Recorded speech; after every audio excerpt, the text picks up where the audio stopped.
اعوذ باللہ من الشیطان الرجیم بسم اللہ الرحمن الرحیم ولما جاء موسیٰ لمیقاتنا، اور جب موسیٰ پہنچے ہمارے وقت مقرر پر، وکلمہ ربہ، اور ان سے کلام کیا ان کے رب نے، قال رب ارنی انظر الیک، انہوں نے درخواست کی پروردگار مجھے اپنا دیدار عطا فرما، مجھے دکھا کہ میں تجھے دیکھوں۔ قال لن ترانی، اللہ نے فرمایا تم مجھے ہرگز نہیں دیکھ سکتے، ولیکن انظر الی الجبل، لیکن ذرا اس پہاڑ کو دیکھو، فإن استقر مکانہ، اگر وہ اپنی جگہ پر کھڑا رہ جائے، برداشت کر جائے ہماری تجلی کو، فسوف ترانی، تو تم بھی سوچنا کہ شاید ہمیں دیکھ سکو۔ فلما تجلی ربہ للجبل، جب اللہ نے اپنی تجلی ڈالی پہاڑ پر، اب یہ جلی کہتے ہیں روشن چیز کو، جلی شے روشن، تجلی یہ باب تفاعل ہے، کسی شے کا خود روشن ہو جانا، تو اللہ تعالیٰ کی یہ ذات کی تجلی ہے کہ جو پہاڑ پر ڈالی گئی، جعلہ دکن، جس سے کہ وہ پہاڑ جو ہے وہ بالکل ریزہ ریزہ ہو گیا۔ وخر موسیٰ صاعقا، اور حضرت موسیٰ علیہ السلام بھی تجلی باری تعالیٰ کے اس بالواسطہ مشاہدے کے نتیجے میں بھی وہ بے ہوش ہو کر گر پڑے۔ فلما افاقا، جب انہیں افاقہ ہوا، ہوش میں آئے، قال سبحانک، اب انہوں نے کہا اے اللہ تو پاک ہے، تبت الیک، میں تیری جناب میں توبہ کرتا ہوں کہ میں نے جسارت کی تھی، میں نے جو ہے اپنی حیثیت سے بڑھ کر تجھ سے سوال کر لیا تھا۔ وانا اول المومنین، اور میں پہلا ہی ہوں ایمان لانے والا، بغیر دیکھے تجھے ماننے والا ہوں۔ قال یا موسیٰ انی اصطفیتک علی الناس برسالاتی، اللہ نے فرمایا موسیٰ میں نے تمہیں چن لیا ہے لوگوں پر، تمام انسانوں میں سے تمہیں چنا ہے، پسند کیا ہے اپنے پیغام کے لیے، رسالات کے لیے، وبکلامی، اور اپنے کلام کے لیے۔ یہ خاص مقام ہے، امتیازی مقام ہے حضرت موسیٰ کا۔ کلم اللہ موسیٰ تکلیم، فخذ ما آتیتک وکن من الشاکرین، تو لے لو جو میں تمہیں دے رہا ہوں اور بن جانا شکر کرنے والوں میں، یعنی یہ الواح جو ہے جو ہم دے رہے ہیں اس میں احکام لکھے ہوئے ہیں، یہ تم لے لو اور ان کا حق ادا کرو۔ وَكَتَبْنَا لَهُ فِي الْأَلْوَاحِ، اور ہم نے لکھ دیا اس کے لیے تختیوں پر، وہ پتھر کی تختیاں، مِن كُلِّ شَيْءٍ مَوْعِظَةً، ہر طرح کی نصیحت، وَتَفْصِيلًا لِكُلِّ شَيْءٍ، اور ہر طرح کے احکام کی تفصیل، یعنی جو بنیادی احکام ہیں، موٹے موٹے احکام ہیں، یوں سمجھیے کہ وہ در حقیقت ایک طرح سے ڈینجر سگنلز ہیں۔ اگر آپ کسی پہاڑی راستے پر جا رہے ہیں تو جگہ جگہ آپ کو نشانات ملتے ہیں کہ ذرا یہاں بچ کے گزرنا، تو شریعت خداوندی جو ہے وہ بھی در حقیقت انسانی تمدن کا جو پیچیدہ سفر ہے اس میں ڈینجر کوشنز ہیں، ڈینجر سگنلز ہیں، یہاں اس سے ذرا دور رہنا، اس سے ذرا ہٹ کر رہنا، اس کے اندر اندر آدمی جو ہے وہ اپنی محنت کرے، کوشش کرے، جدوجہد کرے، مباحات کے دائرے کے اندر جو بھی اس کا ہے چوائس اس کو اختیار کر لے، لیکن جو محرمات ہیں وہ حدود ہیں، تلک حدود اللہ فلا تقربوہا۔ تو شریعت کی جو آسمانی شریعت ہے اصل بنیاد یہی ہے کہ زندگی کے ہر گوشے سے متعلق چند موٹے موٹے احکام دے دیے، اس کے اندر جو ہے وہ کھلا چھوڑ دیا انسان کو کہ اب اس کے اندر اپنی سمجھ سے، اپنے اجتہاد سے، اپنی کوشش سے، اپنی عقل کو بروئے کار لا کر کام کرو۔ وَكَتَبْنَا لَهُ فِي الْأَلْوَاحِ مِن كُلِّ شَيْءٍ مَوْعِظَةً وَتَفْصِيلًا لِكُلِّ شَيْءٍ فَخُذْهَا بِقُوَّةٍ، تو اے موسیٰ اس کو تھام لو مضبوطی کے ساتھ، وَأَمُرْ قَوْمَكَ، اور اپنی قوم کو بھی حکم دو، يَأْخُذُوا بِأَحْسَنِهَا، کہ وہ اسے پکڑیں، اس کو تھامیں اس کی بہترین صورت کے اندر۔ اس کے مراد کیا ہے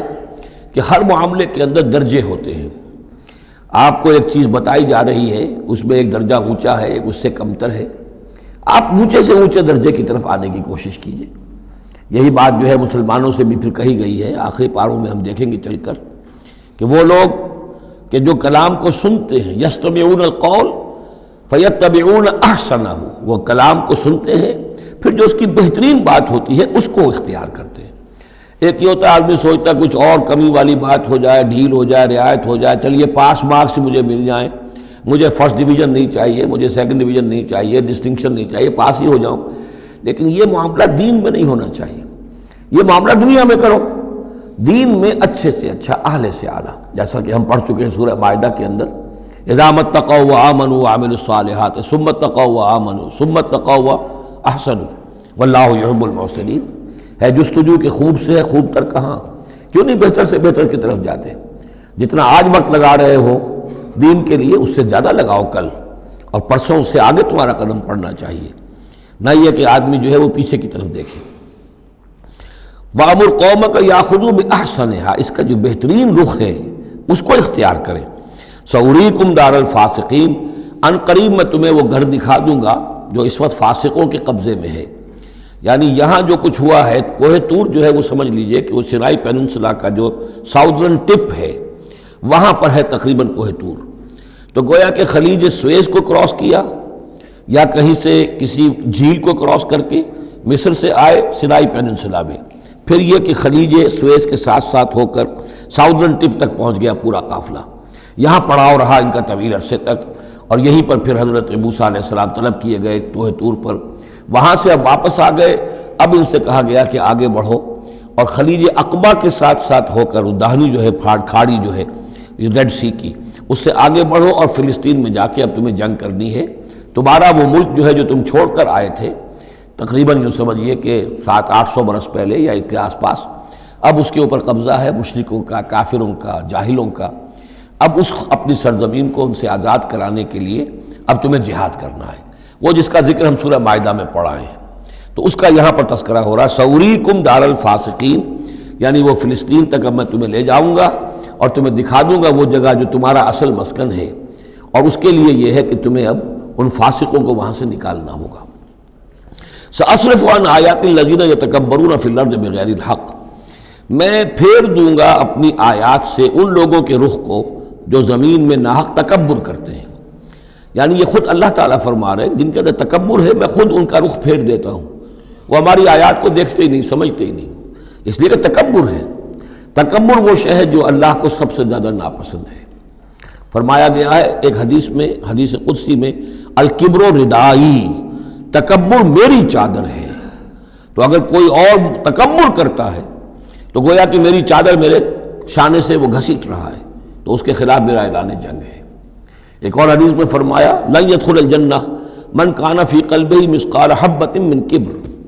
جنت میں کبھی داخل نہیں ہو سکے گا وہ شخص جس کے دل میں دانے کے برابر بھی تکبر ہے۔ تکبر سب سے بڑا روگ ہے۔ تو جن لوگوں کے اندر تکبر ہے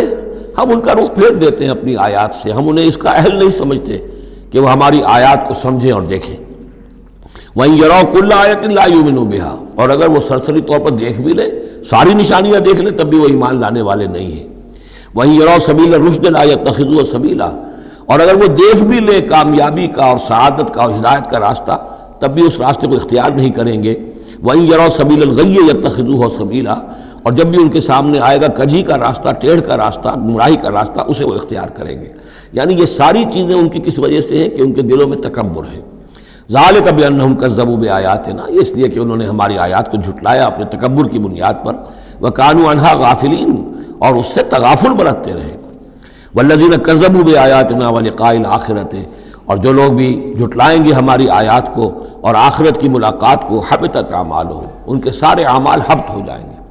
اپنی جگہ وہ بڑی نیکیاں کما رہے ہوں، جیسے کہ قریش مکہ تھے، ہم کعبے کی خادم ہیں، کعبے کی خدمت کر رہے ہیں، کعبے کو صاف رکھتے ہیں، حاجیوں کو دودھ پلاتے ہیں، پانی پلاتے ہیں، ان کے سارے عمل حق عقارت ہو جائیں گے۔ هل یجزون الا ما كانوا یعملون، اور ان کو نہیں دیا جائے گا بدلے میں مگر وہی کچھ جو وہ کرتے تھے۔